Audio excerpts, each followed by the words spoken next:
Forgetting curve theory के मुताबिक without an active review we tend to forget 50% of newly gain information within an hour, और अगले 24 घंटे में हम उस इंफॉर्मेशन का 70% भुला चुके होते हैं। यही सेम थ्योरी और बहुत सारी डिफरेंट थ्योरीज ये भी सजेस्ट करती हैं कि वी रिटेन रफली 10% of what we read, 20% of what we hear and 30% of what we see and do. ये सब बातें मैं आपको क्यों बता रही हूँ? आप में से जो लोग किताबें पढ़ते हैं, अक्सर ऐसा होता है ना कि कोई किताब पढ़ी है और बहुत अरसे के बाद जब आप रिकॉल करना चाहते हैं तो एक आध बात के अलावा आपको कुछ याद नहीं आता।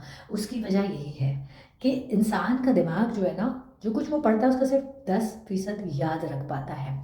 तो अब करना क्या है, ये 10, 20 और 30 के नंबर्स को याद रखना है और लाइफ में जिन चीज़ों के ऊपर ज़्यादा ध्यान देना चाहते हैं कि उसके बारे में हमारे पास ज़्यादा इन्फॉर्मेशन हो, तो उसको मिक्स करना है। यानी कि उसको उसके बारे में कुछ पढ़ना भी है, उसके बारे में कुछ सुनना भी है और उसके बारे में कुछ देखना भी है और उसे हाथ से करना भी है।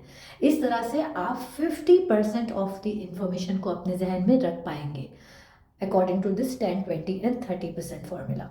और जिन चीज़ों के बारे में आप बहुत ज़्यादा जानना नहीं चाहते, सिर्फ सरफेस नॉलेज हासिल करना चाहते हैं, उसके बारे में आप कुछ रीड कर लें या कुछ चीज़ सुन लें ताकि आप उन चीज़ों पे ज़्यादा फोकस कर सकें जिनके बारे में आप नॉलेज गेन करना चाहते हैं। और जो सबसे अच्छी खबर है वो ये है कि हमारा दिमाग 90% तक इन्फॉर्मेशन को रिटेन कर सकता है अगर हम उस इन्फॉर्मेशन को किसी को पास ऑन कर दें, इस तरीके से कि उसे पढ़ा दें या उसे सिखा दें। तो अब आपको ये सीक्रेट फॉर्मूला पता चल गया है कि अगर आपको किसी चीज़ पे बहुत ज़्यादा गहरी कमांड हासिल करनी हो तो ना सिर्फ आप उसके बारे में पढ़ेंगे, सुनेंगे, उसे अपने हाथ से प्रैक्टिस करके देखेंगे, बल्कि उसे किसी एक शख्स को या एक से ज़्यादा लोगों को सिखा भी देंगे। Then only your brain will able to retain 90% of that information. For the rest, adopt according to your preference. Happy learning.